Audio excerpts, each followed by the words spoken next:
अस्सलाम वालेकुम। तो कैसे हैं आप? उम्मीद करता हूँ आप ठीक होंगे।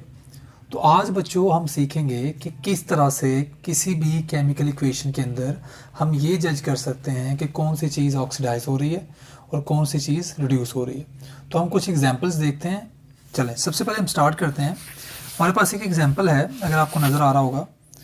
उस एग्जांपल में क्या है कि हमारे पास N2 एक एलिमेंट है और N2 जो है वो रिएक्ट कर रहा है H2 के साथ, और हमारे पास जो है वो बन रहा है अमोनिया। ठीक है, ये हमारे पास एक इक्वेशन है और इसको हमने देखना है कि आया ये अमोनिया नाइट्रोजन इसमें ऑक्सीडाइज हो रहा है या हाइड्रोजन, क्योंकि एक रिडोक्स रिएक्शन है।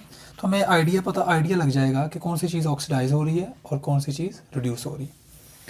सबसे पहले देखते हैं, हम इनकी ऑक्सीडेशन स्टेट लिखते हैं क्योंकि ये दोनों एलिमेंट्स हैं। तो एलिमेंटल स्टेट में आपको पता है कि ऑक्सीजन स्टेट क्या होती है, ज़ीरो होती है। तो हम इनकी ऑक्सीजन स्टेट ज़ीरो पुट कर लेते हैं। और यहाँ पे अगर आप फोकस करें तो यहाँ पे आपके पास हाइड्रोजन की +1 है कंपाउंड के अंदर, तो डेफिनेटली नाइट्रोजन की क्या होगी, -3। तो अगर आप यहाँ पे फोकस करें, नाइट्रोजन जो है वो उसकी ऑक्सीडेशन स्टेट जो है उसमें डिक्रीज आ रहा है, 0 से -3 हुई है, डिक्रीज आया है। और अगर हम बात करते हैं हाइड्रोजन की, तो हाइड्रोजन की ऑक्सीडेशन स्टेट में इंक्रीज आया है। कैसे? 0 से हुआ है +1।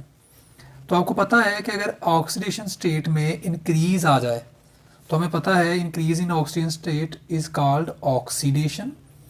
और अगर हमारी ऑक्सीडेशन स्टेट में या ऑक्सीडेशन नंबर में डिक्रीज आता है तो उसको बोलते हैं रिडक्शन। तो अब हमें यहाँ पे क्लियर हो गया कि यहाँ पे जो नाइट्रोजन है वो क्या हुआ है, वो रिड्यूस हुआ है, उसकी रिडक्शन हुई है।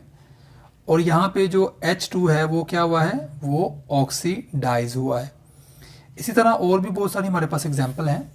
एक हम और एग्जाम्पल करते हैं।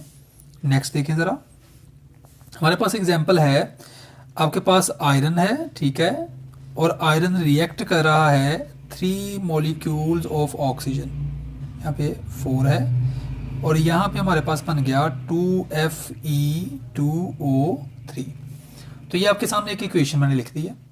अब क्योंकि ये दोनों एलिमेंट्स हैं तो एलिमेंट्स की ऑक्सीजन स्टेट 0 होती है, और यहाँ पे आपके पास ऑक्सीजन की वी नो दैट -2 होती है, और 3 को -2 से मल्टीप्लाई करें तो हमारे पास कितना आ जाता है, हम जानते हैं कि 6 होता है। तो यहाँ पे इसकी हो जाएगी +3। ये हमने ऑक्सीजन स्टेट फाइंड करने का रूल बनाया हुआ है। अगर आपको नहीं पता तो हम कर लेते हैं, यहाँ से निकाल लेते हैं।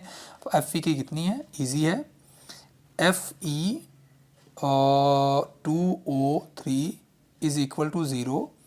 अब कैसे इज इक्वल टू 0 है, यहाँ पे इसके अंदर 2F हैं, Fe हैं और 3O हैं, इज इक्वल टू 0। और हमने Fe की फाइंड करनी है और हमें पता है कि ऑक्सीजन की कितनी होती है, -2 इज इक्वल टू 0। तो आपके पास क्या आ गया, आपके पास आ गया यहाँ पे 2Fe -6 इज इक्वल टू 0। तो यहाँ पे 2Fe माइनस उस साइड पे जाके पॉजिटिव हो गया, ठीक है, और आपके पास ये जो 2 था उधर जाके डिवाइड हो गया, तो +6 divided by 2 is equal to +3। तो हमारे पास यहाँ पे आ गया ऑक्सीजन Fe की कितनी है, +3। तो अब आप मुझे ये बताएंगे यहाँ पे कि Fe जो था ये 0 से क्या हुआ, +3, इसकी ऑक्सीजन स्टेट में इंक्रीज आया तो ये ऑक्सीडाइज हुआ है, इसकी ऑक्सीडेशन हुई है। और इसी तरह जो आपके पास ऑक्सीजन है ये 0 से क्या हुआ है, नेगेटिव में डिक्रीज आया है ऑक्सीजन स्टेट में, तो इसकी क्या हुई है, रिडक्शन हुई है। तो इस तरह हम किसी भी रिएक्शन के अंदर by just watching its oxidation state हम ये बता सकते हैं कि वो चीज़ ऑक्सीडाइज हो रही है या रिड्यूस हो रही है।